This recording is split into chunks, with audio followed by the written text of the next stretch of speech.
Business Breakdowns is sponsored by Tegus.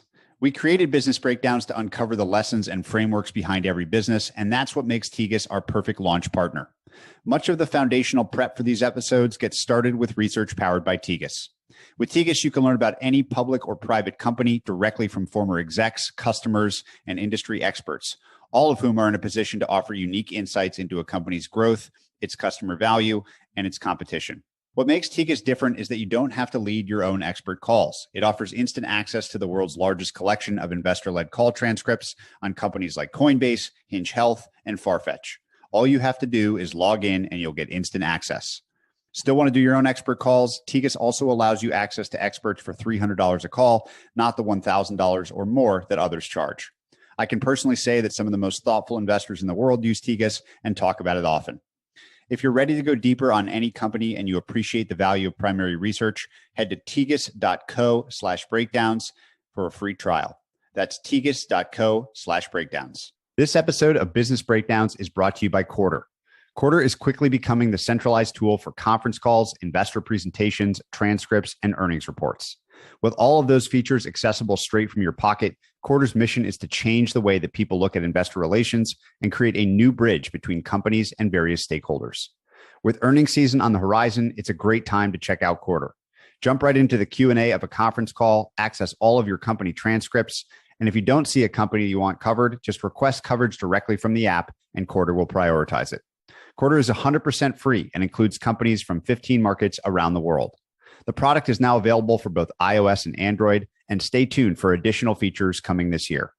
So if you want streamlined access to investor calls, transcripts, and earnings, download the Quarter app today. That's QUARTR, or check out the link in the show notes. This is Business Breakdowns. Business Breakdowns is a series of conversations with investors and operators diving deep into a single business. For each business, we explore its history, its business model, its competitive advantages, and what makes it tick. We believe every business has lessons and secrets that investors and operators can learn from, and we are here to bring them to you. To find more episodes of Breakdowns, check out joincolossus.com. All opinions expressed by hosts and podcast guests are solely their own opinions. Hosts and podcast guests may maintain positions in the securities discussed in this podcast. This podcast is for informational purposes only and should not be relied upon as a basis for investment decisions. This is Jesse Pujji, and today we're breaking down Peloton. Peloton was founded over 10 years ago with the idea of making the best in-person spin classes available at home. By delivering eye-catching hardware and compelling content, it has since become the largest interactive fitness platform in the world, with over 6 million members. Peloton's rise has not been without challenges, however, and the business's economic model is under debate as we speak. To break down Peloton, I'm joined by my brother, Vinny Pujji, a partner at Left Lane Capital. Left Lane is a growth stage investment firm focused on consumer businesses. We discuss Peloton's success in creating a new fitness category, the impact of the pandemic on its financials, and why it might make sense for Peloton to build its own music label. Please enjoy this business breakdown of Peloton. We have a special guest here, my brother, Vinny Pujji. And it's actually the second time he's been here. If you missed it, listen to a previous episode we recorded on Calm. Welcome, Vinny. Thank you. So, Vinny, why don't we just jump right in? What is Peloton and what does the business do? Most people know Peloton as a connected, smart bike, an at-home piece of fitness equipment. But it's actually a lot more than that. It's really 5 businesses in one. You have a retail business that at one point had fitness studios, but really is meant for selling those devices. You and I recently bought a bike for your basement in St. Louis. They have a second business that is the actual hardware business of manufacturing bikes and treadmills and soon TV devices and additional hardware and wearables. And we'll get into that later. The third is a content subscription business, the likes of Spotify and Netflix and Apple Music, et cetera. And the fourth is they have kind of a media business where they have homegrown celebrities with their instructors, and it comes with all the complexities of running a media business, which includes music licensing and a variety of other issues. And then the fifth, I would put this in kind of the ancillary bucket, is other revenue, which they're a big brand. They're a big lifestyle company. And so people buy their clothes and they identify with them and they want just generally to be associated with Peloton. So in short, it's a lot of different things, but it is a connected fitness subscription and content business alongside a smart hardware business. How do most people experience the basic offering for it? Most people are experiencing one of two offerings. One is the very accessible, about $13 a month subscription that's a mobile first offering, and you and I can download it, start using it. We don't need to buy a device. And you get a tremendous library of content with 18, 19 new classes added every single week and in multiple languages, so on and so forth. The other way to experience it, I think the iconic way people think of Peloton, is on the bike. So you have a bike that comes pre-loaded and constantly up to date with fantastic content that's incredibly well integrated into your workout experience. Give us a sense for the scale of the business. What sort of revenue, EBITDA, how many customers, subscribers? Just give us a sense for how big this business is. Yeah, in the last full fiscal year, they did about $4 billion in revenue, 3/4 of which was from the hardware business, 1/4 of which was from the subscription business, which is growing even faster. But overall, important to note, they grew at over 100%, which at that scale is tremendous. And from a user standpoint, they have about 2.5 million people on their connected fitness subscription. And that represents about 6 million members in aggregate because there's multiple members per subscription oftentimes. It's got so many different pieces to it. But in some ways, like the exercise bike is a very old idea. Take us back to the founding story a little bit. How did they get started? What was the insight? And what did they really get right to turn into this huge business that we know today? This is a fun story. I think anytime you have category creation, and I will posit that this company is a category creator, it's never a direct route. It's a complicated one. It's Apple creating the iPhone. It's Tesla creating its first electric vehicles. To a certain extent, it's Netflix. And so going back in time a little bit, you have the pretty iconic founder, John Foley. John's background was quality and it was unique. It was everything from making candy to being an internet executive at companies like IAC, which, for those who don't know, is one of the best training grounds for consumer internet executives on earth. But John was almost 40 years old or right around there and hadn't actually had tremendous success, but he had a great network and he had people who believed in him and trusted him. And if you go back in time about 10 years ago when Peloton was started, there was a really big trend around studio fitness happening specifically in New York City. And we have a funny connection to this trend because obviously our sister-in-law Pyle started ClassPass. And so anytime you have a mega trend like that, many different businesses are built. And in this case, John was a guy who liked to stay fit and he loved these studio fitness classes, specifically the spin classes. And so he would go to his, funny enough, future competitors' classes and enjoyed them so much that the idea was kind of sparked that, hey, why can't I do this at home? And he will posit that this was not a lifelong mission. This wasn't just throwing darts at a board and dedicated to starting company. This was a lightning bolt. This was one of those magical ideas where he just suddenly saw this product and had to see it come into existence. But it's not a team of one. It was a team of really 5 people on the founding level, 4 of whom are still with the company, which I think is pretty special. And this product was not easy to develop at all. So the first version of the hardware, I mean, they had a failed Kickstarter campaign, and the first version of the hardware, the bike, was about 2 times the size it is today. They went to Taiwan. They tried to get a bike manufactured. It came back. Genuinely, they had to hire an extraordinarily tall model to show off the device because it was actually so large. And it took them multiple iterations, but eventually they got a piece of hardware working. And there was a tremendous aha moment from anyone who they could get to try the device. And I think that's important because when you're taking what is an old category, for Tesla, that's motor vehicles. For Peloton, that's at-home exercise equipment. People weren't excited about at-home exercise equipment. In fact, they were excited about the opposite. They were excited about these trendy new studio fitness classes. So how could you take what they're excited about and then make it accessible from a convenience standpoint to people at home? So that's what they did so successfully. It took them years to get to that point in time. It was a painful journey from a fundraising standpoint. Nobody wanted to put money into this company. And why did they not want to put money in this company?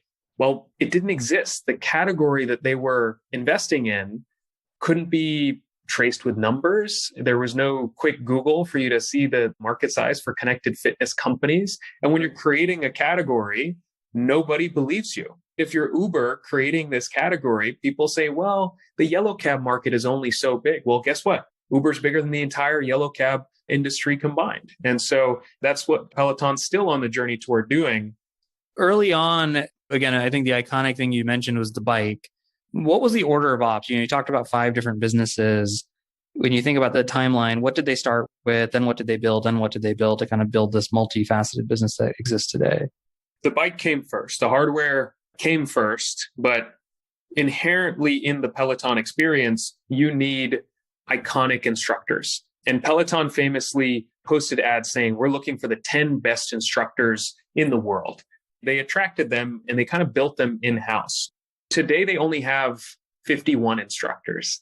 So it tells you at billions of dollars in revenue scale, it's not like they have thousands of instructors out there. That's the whole beauty of this business model. It's beautifully scalable, but they had to start with some content arsenal. And so from early days, they did prioritize creating quality content, but they made their money off of and they operated as a hardware company. And so they were running a unit economic, profitable hardware business and creating this category with the bike. Over time, as you scale, as many companies in the fitness space have experienced, you have to become a music licensing business. And, they've been sued over that. It's an expensive part of their revenue and something that they have now fought and clawed their way to have 2.6 million songs under license at this point. And then you have to get people to try these bikes. So at first they created their own fitness classes and studios. And I don't know if you ever went to the ones in New York, but they were great and they were fun, but it was more to just get people to try the bikes and then eventually buy them at home. So it really was retail. And then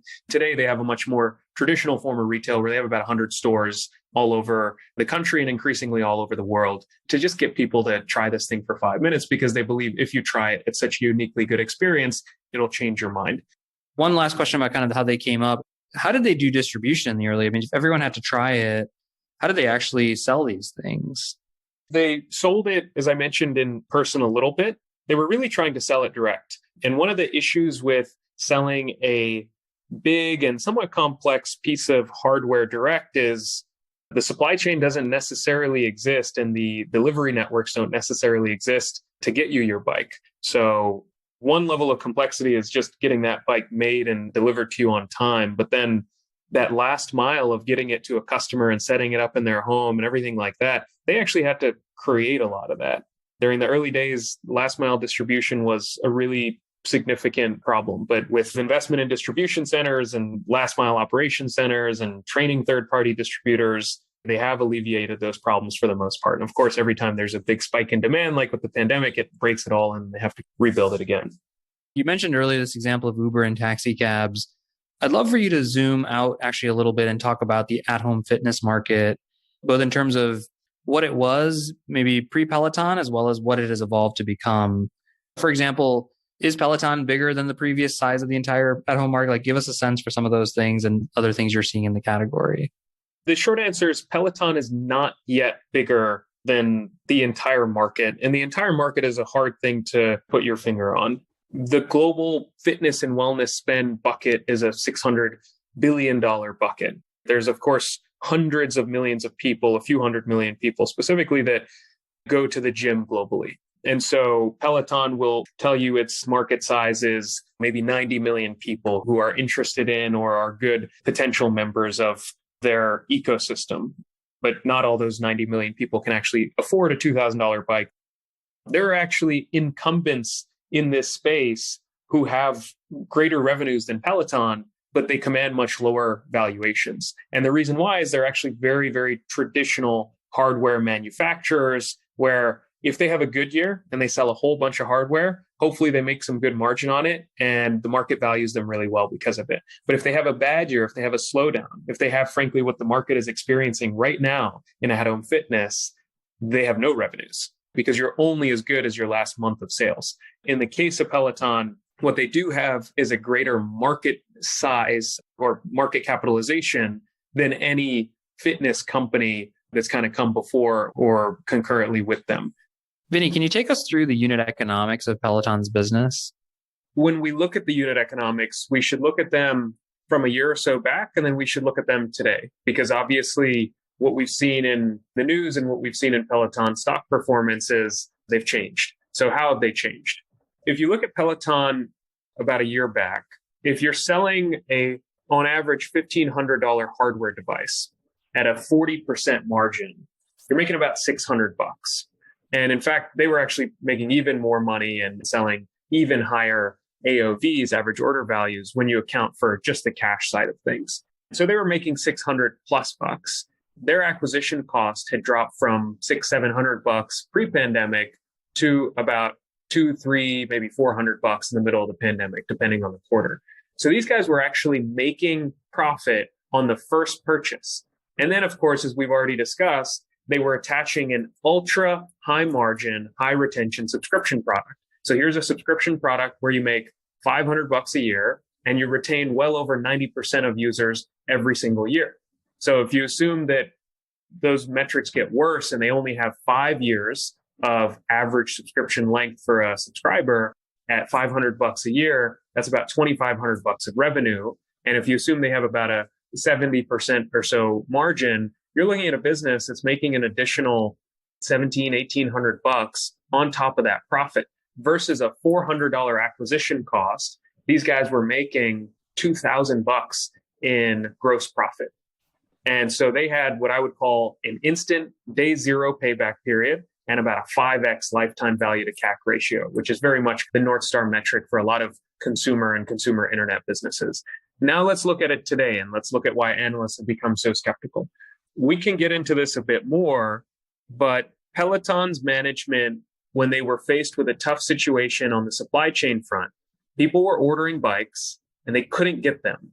And not only could they not get them, their friends were seeing that they couldn't get their bikes. And so they were going to competitors. They were going to companies who could fuel that growth. So Peloton's management had to make a tough decision. And that was doing unsustainable things in the short term, like flying bikes overseas to people and 10xing their shipping costs, but also some things that are going to have a lasting effect. Not only did they expand their own manufacturing footprint, they also acquired a company for over $400 million that manufactures a lot of fitness equipment that's sold more on the commercial side. And it's a good business. It's a 400 million or so revenue business itself. And it's an interesting hedge because it's the antithesis of the at-home fitness market. It's selling into every other place that you could work out in. But they really did it so that they could expand their supply chain footprint. Now, when you're under pressure and you solve a problem more than once, that can have negative effects. So they solved that problem multiple times. And the result is now their hardware gross margin is suffering. Their hardware gross margin has dropped below 20%. But let's say for easy numbers, it's 20% today.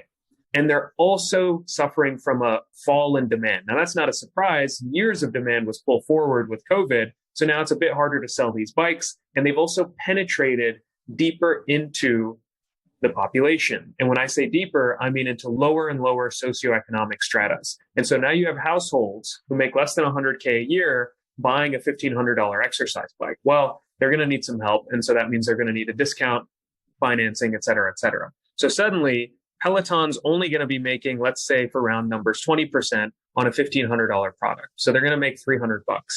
But there's a tremendous amount of competition. Demand has fallen, and Peloton wants to show that it can keep growing. And so now acquisition cost is creeping at and actually above $1,000 per bike. And so now it's going to actually take them a few years to break even thanks to that subscription. And so the company is going to go from actually being cash flow positive, which it was for a few quarters, to hemorrhaging money if it tries to grow, because it's not going to pay back on that marketing spend for a full 2 years. People used to pay them essentially to have the subscription, and now they're paying big time to bring those people in. Let's double click even further into that. You kind of went through the P&L version of that, which makes sense. But then this is different than a media subscription business in that like they have to spend money on building their supply chain and manufacturing. And so they used to be plus a few hundred and then have the subscription revenue. Now you're saying they're minus 700, which means a couple of years before that payback.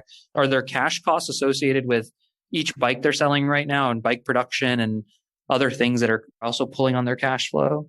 Absolutely. Now, I think Peloton does, in general, a pretty good job of burdening its income statement, of putting all the costs related to creating that revenue back into the income statement. But a reality of a business that is a physical goods business is you have tremendous swings in working capital. So Peloton said, this is never going to happen to me again. I'm never going to run out of bikes. And what do? They pre-manufacture, they pre-order hundreds of millions of dollars of bikes. So now that's sitting on their balance sheet, but it's not sitting in their bank account. And at the same time, we mentioned that they expanded their facilities. So in acquiring businesses, obviously that cash flow hits your more cash flow from investing activities. But in expanding your own manufacturing footprint, you have to buy equipment to make these bikes. And so they spend tens and in certain quarters, hundreds of millions of dollars on said CapEx. And so when we look at their TTM cash burn, it's a bit scary, candidly. It's about $2 billion of money burned. They don't have all that much in the bank right now. And they also have about 800 million in debt. And so I think some investors are looking at them increasingly sideways and saying, hey, not only did you raise money when you said you wouldn't, you're probably going to have to raise money again. If you give the management the benefit of the doubt that they invested $2 billion, maybe that's a great investment. What has to play out for that to be a great investment, that $2 billion for them? I think we have to look at it a little bit more under the hood of that $2 billion in burn. The burn, the few $100 million spent shipping people bikes because tremendous supply chain disruptions just necessitated that if you wanted to get those bikes that month. I really don't think that that was necessarily a prudent decision for a business that is burning money. Now, I think management would argue these are our customers. We need to do right by our customers. This is our reputation. And there's opportunity cost in allowing our competitors to grow when we can't ship devices. So I think there's certainly an argument to be made. And then there's cash burn that's related to stuff like R&D. Now, Peloton knows that they can't be a one device company, but largely to date, they have been. And they're investing hundreds and hundreds of millions of dollars in R&D, so much more than any of their peers, which should mean that there's moat, that there's tremendous technology that they've developed, that there's more products on the way. And we've seen some of them in market already and some of them announced to be released shortly. Peloton's making a bet on that. So those new products need to be successful. And their marketing in becoming the dominant brand, which has been successful, they are the dominant brand in at-home fitness, needs to spread to these new products as well. So if it is the Peloton bike that is famous, that is well marketed, et cetera, that $2 billion in cash burn will be a failure. But if Peloton product 2, 3, 4, and 5 end up getting so much more brand recognition and therefore success because of the Peloton brand, then that burn on sales and marketing spend, as well as the burn on research and development, will be well worth it. I want to come back a little bit to the strategy of the treadmill. Last thing on the cash flow thing, you mentioned they might have to raise again. So there's some liquidity questions. I mean, what has to happen where they don't have to raise again? I mean, they've bought a bunch of bikes, they've had working capital, the economics have gotten worse. What are the scenarios where liquidity issues go away in the next year? And what are the issues where no, they have to go back and go raise a few more $1 billion? None of us have a crystal ball, but assuming that the next year is a tough one for new sales and Peloton doesn't come out with a runaway product that effectively sells itself, Peloton is likely going to have a relatively high customer acquisition cost. And so they are probably going to burn money on sales and marketing. At their scale and with their retention rates, they can actually finance that annuity stream. And so Peloton might say, hey, markets, you're way too short-sighted. We have the same retention as insurance companies, and we're just going to finance this stuff. And so Peloton might go, and beyond the Affirms of the world, they might just go to a bank and say, hey, here's years and years of cash flow and retention. We would like you to pay us up front for what we already know with millions of subscribers, which is a tremendous amount of data, we're going to be collecting.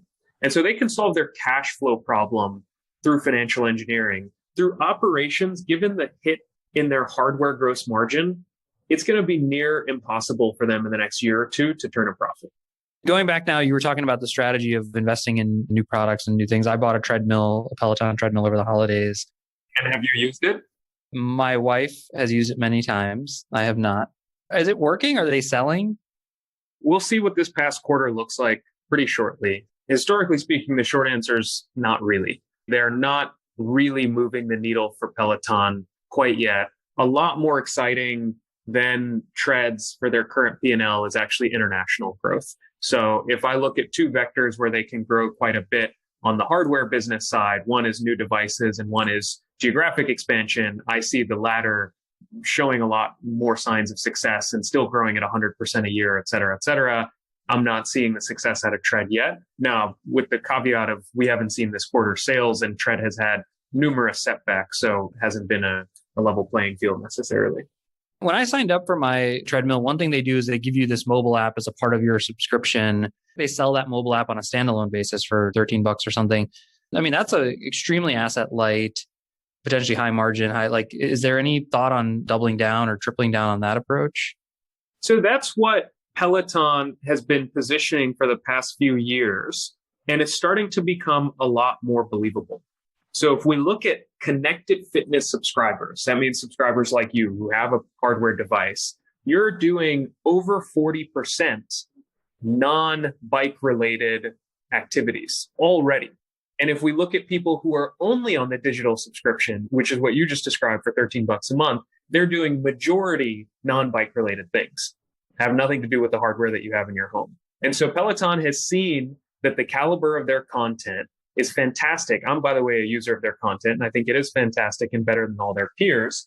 And they've increasingly been speaking about their subscription business and the fact that one day it will overtake their hardware business. Now, it's still less than 25% overall, and so it's just going to take a little bit of time. What do you make of the fact that management has struggled to give forecasts and share information that's actually been accurate? I want to highlight that Peloton's really only a 10-year-old company. And it's been a completely unprecedented time for the entirety of their public existence. Now, with that necessary caveat, and also highlighting that I think it's really cool and really special that the majority of founders, 4 out of the 5 founders, are still actively managing and running the company, there are clear signs of what I would call a lack of maturity, or at least a lack of public maturity from management. One example that I mentioned was the whipsawing with the $1 billion stock sale, where they told public analysts, yeah, no, I think we're good on cash. We don't need any cash. And days later, they announced that they were raising $1 billion in cash. Now, that might have been because they couldn't disclose that, but there's a different way to say it than, no, we don't need the cash. You could say, we're exploring the cash. I think they made the wrong decision there. I already mentioned doing a little bit too much when it comes to solving supply chain problems. When you look at the likes of Apple or Ford or Toyota, when they have supply chain disruptions and people can't get their vehicles, they'll do some things. They'll do single-digit % things to try to speed up supply chain as much as possible, but they will not forego their hardware margins in order to get consumers their goods and devices. And the thing that we've seen now is it creates positive aura around the brand. It makes it elite. It makes it like, oh my gosh, you got your hands on a PlayStation. Nobody's worried about, is Sony going to do well with the PlayStation? I think it's made it that much more elite. And so I think management made the wrong bet there and felt a little bit too much of the pressure in that they solved the problem multiple times and it's hit their margin.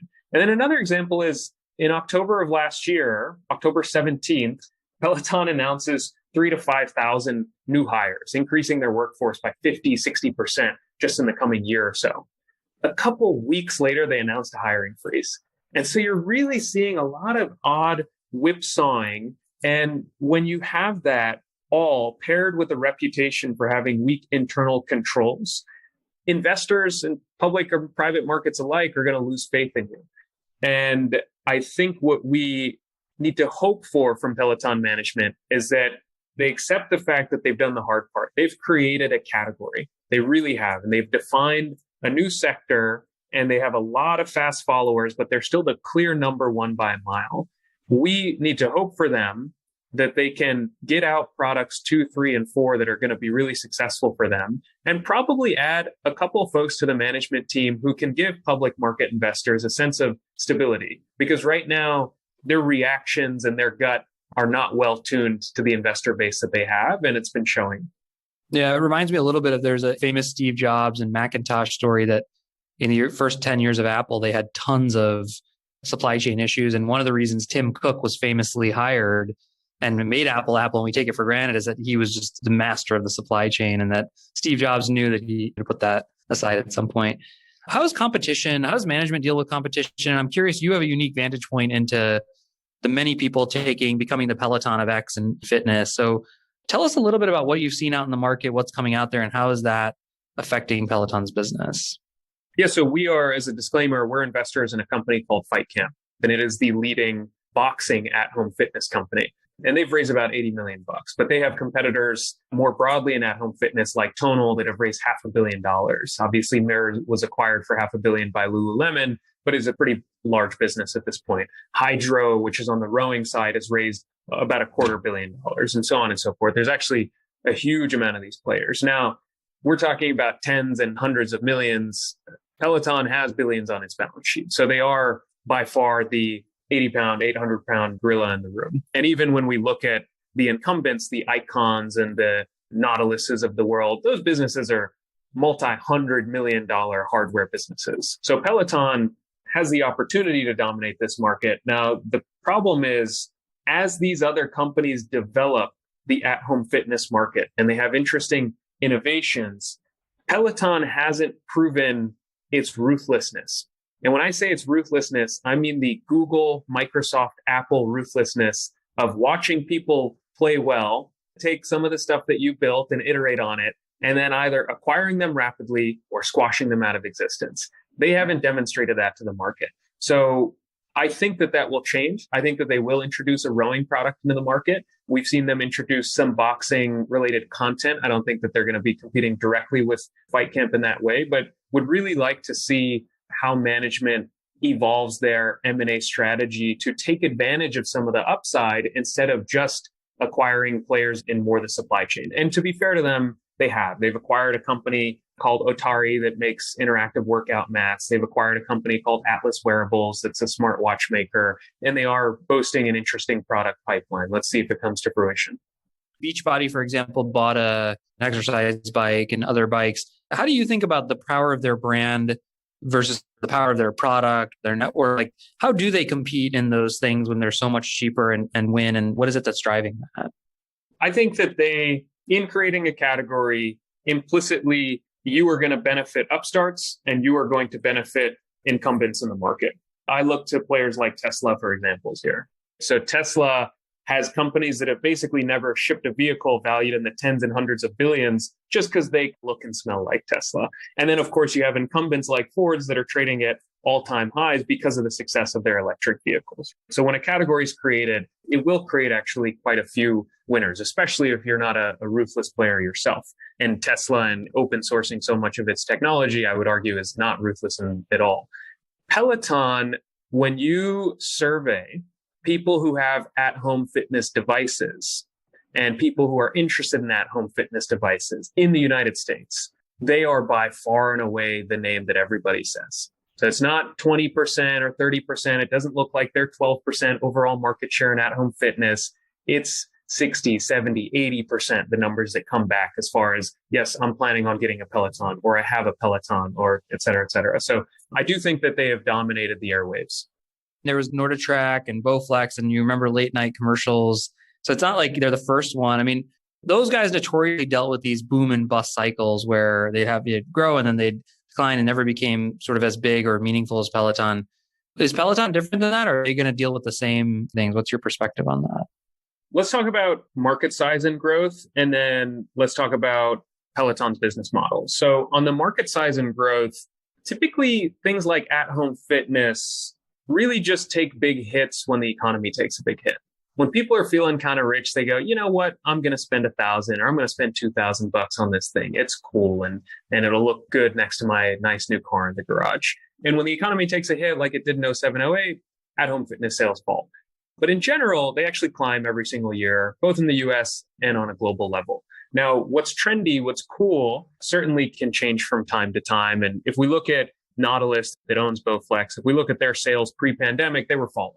They've, of course, jumped up in the pandemic, but these companies can be somewhat hit driven. And if they can't keep their hardware catalog fresh and they have 30 plus SKUs, then sure, they won't stay on trend. Now, the benefit of Peloton's business model is, again, it's established itself as a content company, as a super high quality internet subscription business, and they've invested accordingly in that content. And so given the usage base and how people are using it for a variety of fitness activities, I think that they are, from a usage standpoint and from a business model standpoint, pretty well hedged against the ups and downs. They're going to have years with higher sales and years with lower sales based on how innovative they are on the hardware front. But that subscription business with that retention rate, I would be shocked if that company shrank or wasn't profitable on a standalone basis anytime in the next decade, because it really is a very high margin and high retention business. What we see in SaaS and other places, a subscription is just a game changer. Are there specific things in that user experience and brand that made this so different than, I don't know, NordiTrack or the 50 other at-home fitness things that came in? You mentioned music, you've mentioned the celebrity. Like, is it just the fact that the connected model, they really cracked it? Or are there other things maybe even more unique in the experience that they really nailed that led to this?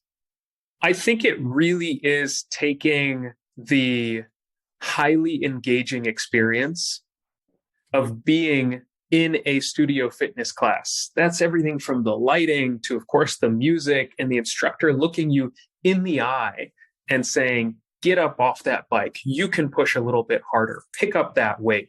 So they would have loved to do it another way. They had to put all this stuff together to deliver that crisp of an experience. And it really is the combination of all those things together that worked. Just like the iPhone, the world had smartphones before it. I remember you used a BlackBerry and you could type on a phone and you could certainly use the internet, and they had smaller and smaller computers, but nobody had quite tied it together in that way. Even electric vehicles aren't actually new, but Peloton, Tesla rather, delivered on such a crisp, vertically integrated experience that it really blew the minds of customers. I think that this is inherent in category creation, that it's never a new component, really. It's just always bringing it together in that uniquely powerful way. And of course, streaming existed before Netflix, but they brought it together in a better way. When you think about, I guess, how they brought it together, there's these unique things that they brought. Like one, for example, is live versus recorded. One is like creating game mechanics in there. Double click on those a little bit and tell us about them. Like, talk about live, for example. Do you have a sense for what % of their users do live things? Does that matter? Which of those things are really, really important, and which of them are superfluous? Again, this is not a new thing. It's a borrowed thing. One of the parts of being in a studio fitness class is actually taking that class live. Initially, users really loved joining these classes at the time schedule, and they almost had that same guilt if they missed that schedule, et cetera, et cetera. That created an especially good experience. Now, today, people are not mostly doing live classes, but it still has that same feel to it and that same energy to it.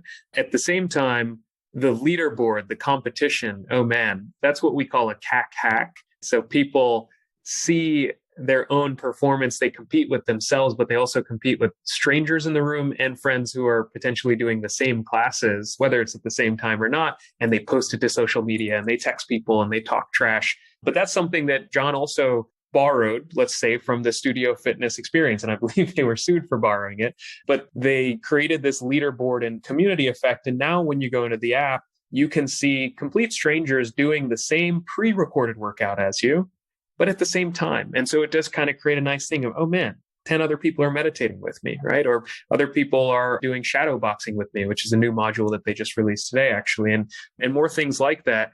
The beauty of that is that it really can expand into creating a fitness community. And community is also really sticky. And so fitness community of complete strangers, but just people who identify with Peloton, who want to use those classes, et cetera, become a part of the user experience that's then inherent to them. And they've leaned into that heavily and productized that incredibly well. Let's double click now on music. You mentioned it a couple times. You gave some of the history of it.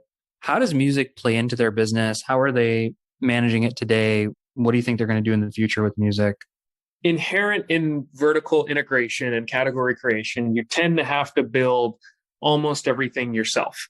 If we fast forward in time, consider that Peloton has already built something of a music, but at least a talent business. And what they do today is really around licensing and integration. So if you like something in your Peloton app, then it'll auto save to your Spotify or your Apple Music, et cetera. And they have partnerships and integrations. If you believe that Peloton is going to be an ultra profitable 100 million subscriber business, there's a real case that Peloton is actually going to build an in-house fitness music label. And I'm not saying that they have plans for this, but that is what vertical integration looks like. And you might think, gosh, that sounds crazy, but keep in mind that they're spending over 100 million a year on music licensing, and it doesn't cost 100 million bucks to start a music label. Now, it's all about prioritizing and picking what problems you want to have as a company. For now, they have chosen to bite the bullet and pay these music licensing fees, paying, again, much higher rates than other people. But I do think that there's an inextricable connection between music and the latest songs and workout classes. So if you're inspiring someone to stay fit, you have the ability to create connection between user, music soundtrack, instructor that really makes the energy in the room. What does Netflix do? Because I like looking at more mature businesses to kind of think about how this business is going to evolve. Now, Netflix had a similar problem. They were paying at the nose for other people's content. And eventually it just became too big, too painful. And they said, okay, we need to create our own content now. What are they able to do? Well, they're able to funnel demand to their own content, but they don't have to pay anybody for licensing fees. And over time, have a higher and higher margin content business. Now, in creating your own content, you actually create the same loyalty and stardom and fandom around that stuff. I expect that Peloton will actually have somewhat captive musicians where they are actually the music label. And those stars were actually made on Peloton, streamed by millions of people. And they're going to benefit from that same thing that right now is a pain point from them. Because if you look at companies that have vertically integrated, whether they're Amazon or they're Apple, they eventually take their pain points and they make them their strengths and then they license them out to other people. It's funny. In my mind, I've flip-flopped at least twice during this breakdown of, are they a hardware business that sells a subscription, or is that subscription the thing that sells their hardware? And it sounds like you're saying, I guess in the long run, you view them as really a content business. I think if you look at it both from a market size, when I say market size, I mean, how many people are interested in buying a Peloton bike, knowing the price? Well, that's about 10 million people. The Peloton says it's 12 million people. But how many people are open to being a subscriber? That's 4 times as many people. It's 40, 50 million people. Inherently, it will touch more people. But even in the business model, you make money once from that hardware device. They would argue they make more than that because after 3-4 years with a V1 bike, you want to buy a V2 bike and so on and so forth. And that's how Apple argues its hardware is. They say, yeah, technically our hardware is one time, but you know this is a subscription. You're going to keep buying this thing. And Peloton likes to posit that they are just as good and just as advanced on the hardware upgrade side. But if you buy a bike once, you make Peloton $2,000. But if you stay a subscriber, they have a $500 annuity stream every single year that they're clipping on you. And so inherently, especially as the growth rate lowers, as it has over this past quarter or two, subscription revenue will eventually become the vast majority. What we'll see over the next few years is it'll become the vast majority of revenue. And starting in 2018 and 2019, Peloton really started leaning into that.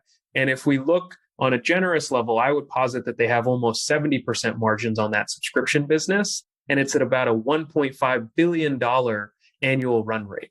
You've got one of the largest and the highest retention consumer subscription business that I know that's dominating its category and growing 100% year over year on the subscription side, even though the hardware business shrank year over year. So that shows you the strength of the business model and why they focused on it. When you think about 5 to 10 years in the future and Peloton does fully realize its potential, what did they do right and what happened in the macro environment to lead to that really positive outcome? They have properly capitalized on the international opportunity. they're in Germany, they're in some Spanish-speaking countries, they're in Australia, New Zealand, et cetera. But really, this is still pretty untouched for them. And they believe that they can build a bigger business outside of the US than they've built in the US. That's an extremely exciting point of growth that they need to capitalize on. And that's just execution and making sure that they don't get ousted by fast-moving competitors. I think the second point is that they've really gotten their content into every consumer's hands through partnerships. So that means that they actually need to partner with everybody who has a screen in front of consumers, whether it's Amazon or in fact Apple or Google or anyone else. And they need to somehow, some way get people to try their content, because what they're confident about, and as a user, what I've been very impressed with, is their content is absolutely phenomenal. Sales, marketing are these huge categories for them. What are they doing on the marketing front? Is that part of the business innovative and interesting? So Peloton has a unique marketing engine. And what makes it most unique is their need to educate consumers and create entry points for them to try the product, or at least try something in the Peloton ecosystem. So the way they think about it is a little bit different than how a typical widget maker might look at it. So typically, if you just had a bike, there's no ecosystem, it wasn't at a high price point or anything like that, you would say, hey, I need to acquire customers, so I'm going to buy some TV ads and I'm going to buy some Facebook ads, and I'm going to try to track all this stuff to make sure that it runs efficiently. And they, of course, do that. That's a huge multi-$100 million bucket of spend, and they spend across all of these channels. And of course, they do the standard things like discounting from time to time, and that comes out of sales and marketing spend, as you can imagine. But they also think of many of their revenue line items as effectively subsidized marketing spend. So what does that look like? If you have a corporate partnership or a partnership with American Express or various insurance companies, et cetera, which they do, you'll actually give away your products, let's say for a year for free. Now that's a marketing expense, but they just want to get you to try the product. And then they're going to get you hooked on that product as their bet. Or if you have a partnership with Hilton Hotels or one of these other large hospitality groups, which they do, you're not actually trying to maximize the amount of money you're going to make in these B2B deals. You're actually just trying to get the maximum number of people to try the product. And that's why it's a much more complex thing than, hey, here's the number of customers they added, and it's $700 million of marketing spend, and it's all on Facebook. So they have a much more nuanced, multi-touch funnel because, again, this is $2,000. It requires a lot of touch points and a lot of education to get someone from, yeah, I don't know if I can even afford this thing, to actually, you know what, I'm going to amortize this over the next 10 years. And if I work out 20 times per month, I think I can afford it, actually. So they educate people. Yeah, now let's flip the question around. If 10 years from now, nobody knows what Peloton is, or it just doesn't go the way anyone expects, what happened both, again, in terms of their execution as well as the macro environment? I think the bear story is crystal clear. In the short term, people might look to supply chain issues or undercutters like Echelon and Beachbody, Lululemon, whatever you might want to say. But in the long term, you can only look in one real direction, and it's the big tech companies. It's Apple, Amazon, Facebook, Microsoft, Google, effectively making this quality of content more cheaply or effectively free for consumers, bundled with their other offerings, and making it so darn good that they make Peloton completely irrelevant. And the scary thing about these companies is they have the market capitalization and the balance sheet to endure so much more pain than any other company in the world, really. They're very, very scary to compete with. If that happens, one of these 5 players will eventually acquire Peloton, especially if it continues to trade as cheaply as it's trading right now. But I don't expect that happens. And if it is one party, I would expect it's Apple, because Apple's already made very, very clear that they're playing in this space. And again, they know hardware, they know content, music licensing, and they've got that relationship with the consumer where they're in their hand at all times. And so they're probably most formidable competitor. Is there anything outside of, I guess, that competitive dynamic? There's things that they could, marketing CAC or content, the quality of content diminishes. Like, are there other things that could be big risks for them or hurt the business in the medium to long run?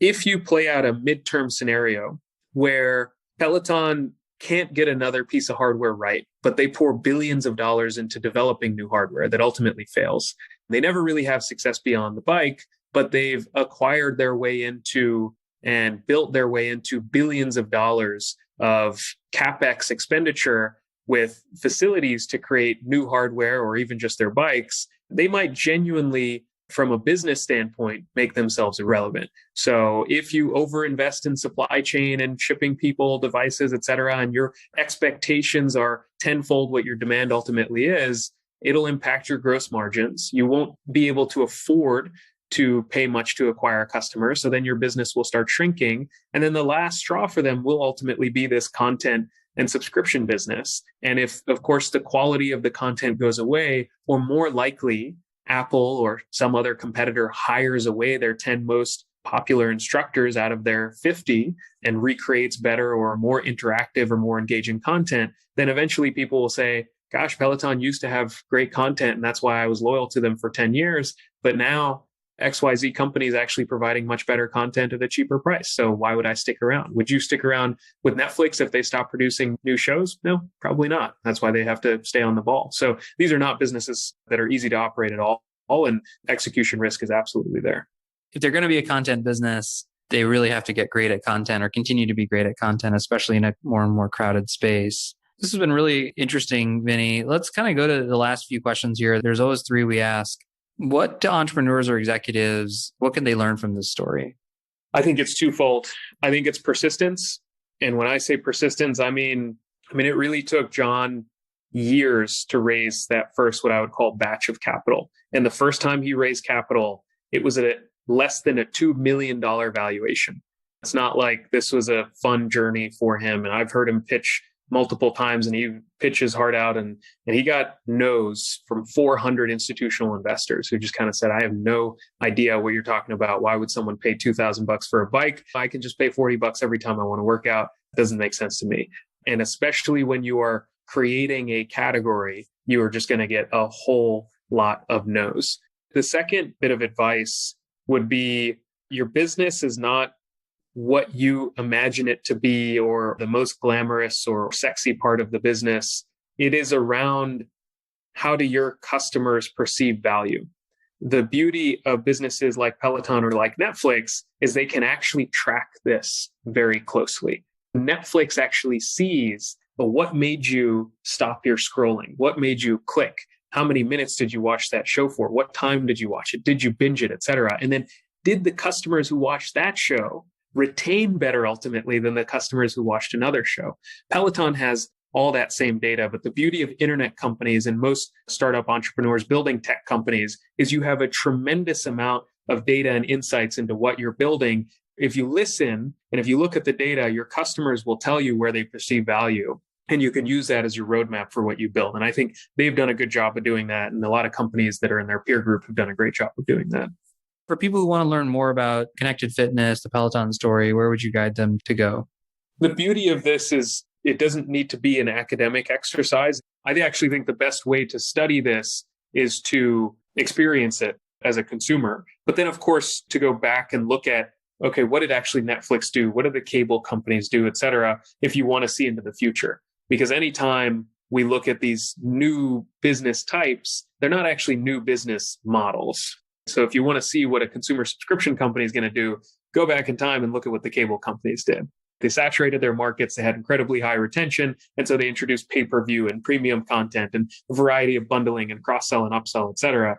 I think you're going to see the same price increases here in this world with such high retention. You're going to see similar bundling going on. You're going to see them doing cross-company bundling and so forth. Yeah, that's great. Well, Vinny, thanks so much for breaking down Peloton with us today. Thanks for having me. To find more episodes of breakdowns ranging from Costco to Visa to Moderna, or to sign up for our weekly summary, check out joincolossus.com. That's JoinColossus.com.